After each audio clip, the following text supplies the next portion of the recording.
जोरदार तालियों के साथ स्वागत कीजिए विनोद पांडे का। हाँ, और तू हंसते हुए जाना, रोने मत लगना। आज से कभी ये मोटस बिगड़ जाएगा सारा।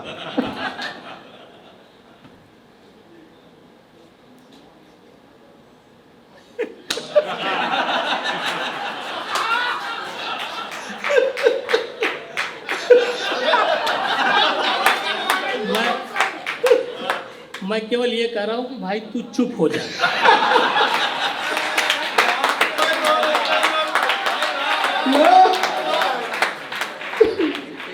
साहब, मेरी हालत ऐसे ही हो गई थी, ये इतना तेज रोने लगे और मेरे बगल में आके बैठे। हम दोनों लोग अभी गले मिलकर रोने वाले थे। ठीक हो? आप सभी को प्रणाम करता हूं। बनारसी आदमी हूं, बनारस से आया हूं। बाबा विश्वनाथ से प्रार्थना करता हूं कि आप सब पर बाबा विश्वनाथ की कृपा बनी रहे। हालांकि इस बात की गारंटी नहीं है कि कृपा बनी रहे, लेकिन बनारसी आदमी हूं, प्रयास पूरा करता हूं। और बनारसियों का जो है कॉन्फिडेंस एकदम हाई रहता है, काम बने और चाहे न बने। एक कॉन्फिडेंस की बात बताता हूं, आपको खुद ही लग जाएगा कि बनारसी आदमी कितने कॉन्फिडेंस वाले होते हैं। कि राह में एक लड़की भली मिल गई, कि एक लड़की गली में भली मिल गई, एक लड़की गली में भली मिल। अब गौरव भाई हमसे कह रहे हैं कि विनोद पांडे, तुमको बनारस की गली में तो साड़ मिलता है, तुमको लड़की कहां से मिल गई? तो मैंने कहा भाई साहब, ये तो सबकी अपनी अपनी किस्मत है। तुम्हारी किस्मत में साड़ लिखा था, मेरी किस्मत में लड़की। तब कहता हूं कि एक लड़की गली में भली मिल गई, खूबसूरत बड़ी मन चली मिल गई। या आजकल के जमाने का युवा एकदम भौकाल में रहता है, हमारे बनारस में भी। और साहब, यह सोशल मीडिया का जमाना है। फेसबुक व्हाट्सएप के इनबॉक्स में कोई सुंदर सी लड़की आकर के अगर हाय लिख देती है तो हम दर्जी के दुकान पर पहुंच जाते हैं शेरवानी का नाप लेकर। ये हमारा कॉन्फिडेंस है। तब कहता हूं कि एक लड़की गली में भली मिल गई, खूबसूरत हंसी मनचली मिल गई। उसने देखा मुझे एक पल के लिए, पर मुझे यूं लगा कुंडली मिल गई।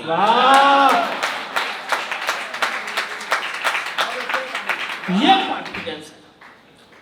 और इस कॉन्फिडेंस ऐसे नहीं आता, इस कॉन्फिडेंस के लिए कई बार गिरना संभलना पड़ता है।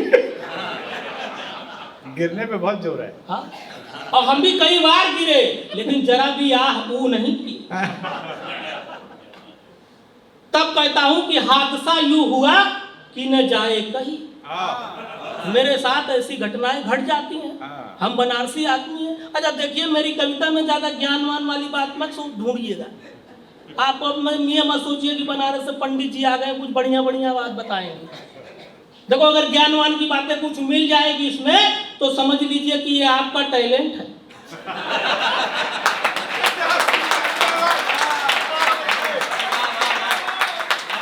मैं इसका कोई श्रेय लेने वाला नहीं। तब कहता हूं कि हादसा यूं हुआ, हम देखते रहते कब पपक के रोने लगे। कि हादसा यूं हुआ कि न जाए कहीं, हादसा यूं हुआ कि न जाए कहीं। मैं फिसल कर गिरा बीच बाजार ही, पर मैं खुश था बहुत सिर्फ इस बात पर, जब गिरा तो किसी ने भी देखा नहीं।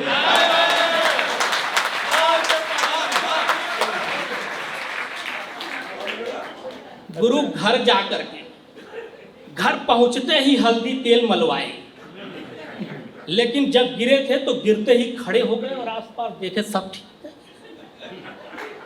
ये बनारसियों का कॉन्फिडेंस है। अब बनारसी लोगों में कॉन्फिडेंस सर कूट कूट कर भरा है। किसने कूटा है, कितना कूटा है पता नहीं, लेकिन भरा है। आपको बिल्कुल हकीकत बताता हूं, आदरणीय सर ने बताया कि मैं सॉफ्टवेयर इंजीनियर हूं, बिल्कुल सही। जब मैं इंजीनियरिंग करने के लिए अपने घर वालों को बताया तो बोले क्या क्या सोच रहे हो, क्या करोगे? हमने कहा बाहर जाना है पढ़ने के लिए। जब गांव वाले और दोस्तों को बताया तो हमारे कुछ दोस्त आए हमारे पास, बोले पाड़े, हमको घूर के देखने लगे, बोले पाड़े कहाँ इंजीनियरिंग का चक्कर में पड़े हो? अरे पंडित आदमी हो, कुछ मंत्र वंत्र सीख करके यही बनारस के घाट पर बैठ जाओ, घर गृहस्थी चल जाएगी। और वैसे भी साहब उत्तर प्रदेश में जितने इंजीनियर नहीं है उतने तो इंजीनियरिंग कॉलेज हैं।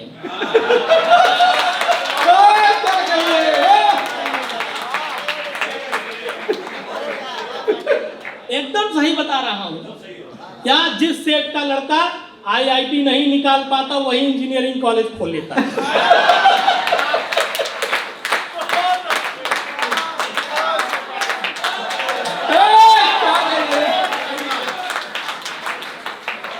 अच्छा, हम तो कोई सेठ के लड़के थे नहीं, तो हमने क्वालिफाई किया।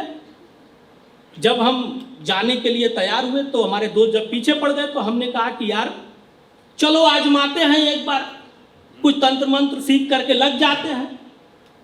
और मैं कुछ मंत्र सीख करके आपसे बड़ी ईमानदारी से बताता हूँ, झूठ नहीं बोलूंगा, मैं लग गया कर्मकांड में। लेकिन साहब डाबर साहब, उस कर्म के चक्कर में जो कांड हुआ, उस कर्म के चक्कर में जो कांड हुआ, मुझे रातों रात बनारस से नोएडा शिफ्ट कराया गया। मैं वही बात आपको बताता हूं, सुनिएगा, दुर्घटना का छंद है, स्वागत है, कोई आजमाइएगा मत।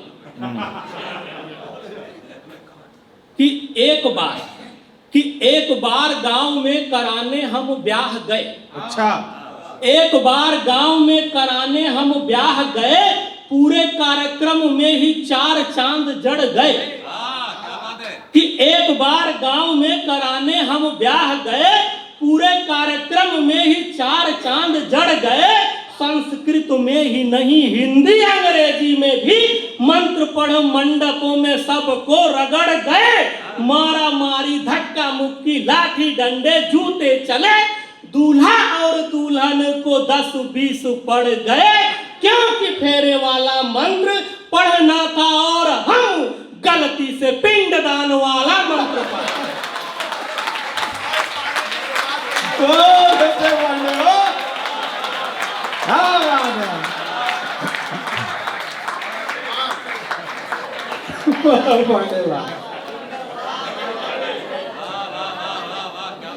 भगवान का लाख लाख शुक्र है कि इंजीनियरिंग ठीक ठाक से निपट गई।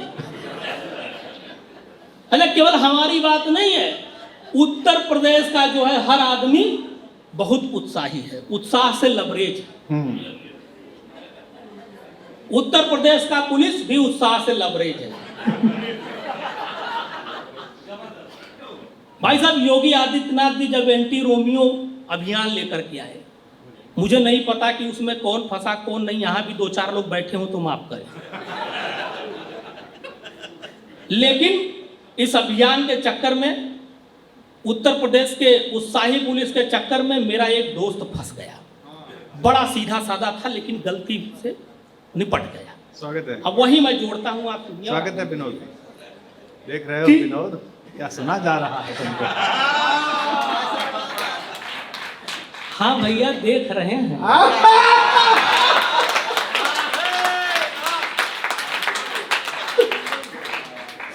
कि रामलाल ससुराल, भैया ससुराल बहुत दिव्य जगह है, बहुत दिव्य जगह है। वो शास्त्रों में भी कहा गया है कि असारे खलु संसारे सारस्वसु मंदिरम हरस हिमालयो शेते हरियः शेते पयोनिधौ।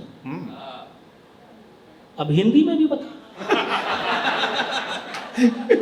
ससुराल वह सुंदर जगह है, ससुर का घर वह सुंदर जगह है, या उसको सर्वोत्तम जगह कहें। और यही वजह है कि भगवान शिव पार्वती जी के मायके हिमालय में रहते हैं और भगवान विष्णु लक्ष्मी जी के मायके समुद्र में रहते हैं।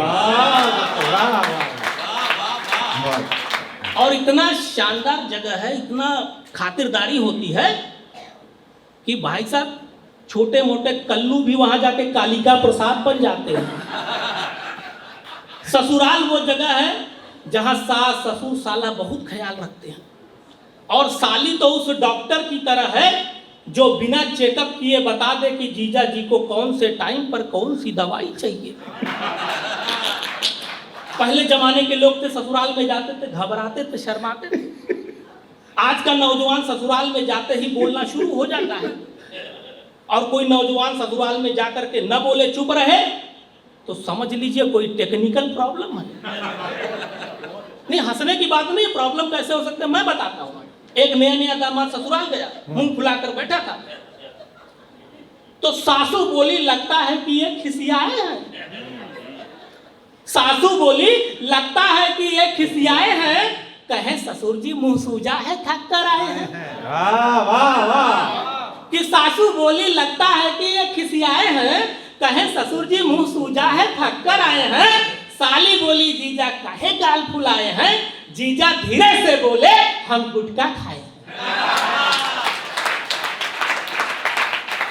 ये स्थितियां हो जाती है। मैं बात कर रहा था रामलाल के गुटके पर आ गया कि रामलाल ससुराल से चले जो घर को, तो सोचते ही रहे प्रभु बंधन अटूट दिया। कि आप सब लोग भी सोचते होंगे जब जाते होंगे तो, कि रामलाल ससुराल से चले जो घर को, तो सोचते ही रहे प्रभु बंधन अटूट दिया।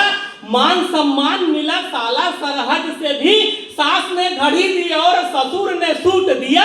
रास्ते में सफर का आनंद ले रहे थे, उत्तर प्रदेश ने जरा भी नहीं छूट दिया। और गवना करा के अपनी ही बीवी ला रहे थे, रोमियो समझ के दरोगा जी ने कूट दिया।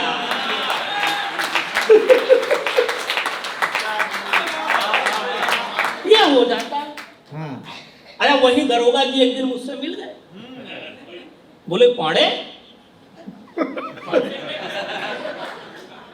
बोले पाड़े यही मस्खरी करते रहते हो कि कुछ सामाजिक योगदान भी है तुम्हारा। मैंने कहा दरोगा जी हमारा समाज में बहुत बड़ा योगदान है, और स्वच्छता मिशन में तो मेरा जो योगदान है वो इतिहास के पन्नों में स्वर्णिम अक्षरों में लिखे जाने योग्य है। अच्छा, और आप भी इस पर सहमति दे दी। स्वागत। उन्होंने कहा अच्छा, मैंने कहा हाँ। बोले बताओ, तो मैंने जो किया है वही बता रहा हूं आपको। सुन कि स्वच्छता मिशन जोर शोर से शुरू हुआ तो गंदगी पसंद वालों का दिल पिघल गया। हमने भी कसम उठाई स्वच्छता की और कई बार संभल संभल के फिसल गया। एक बार मुंह में जो मच्छरों का पूरा झुंड भक्क से घुसा तो मन अपना मचल गया, और थूकना था मुझे पर देश हित के लिए मैं मिशन को याद कर सबको निकल गया।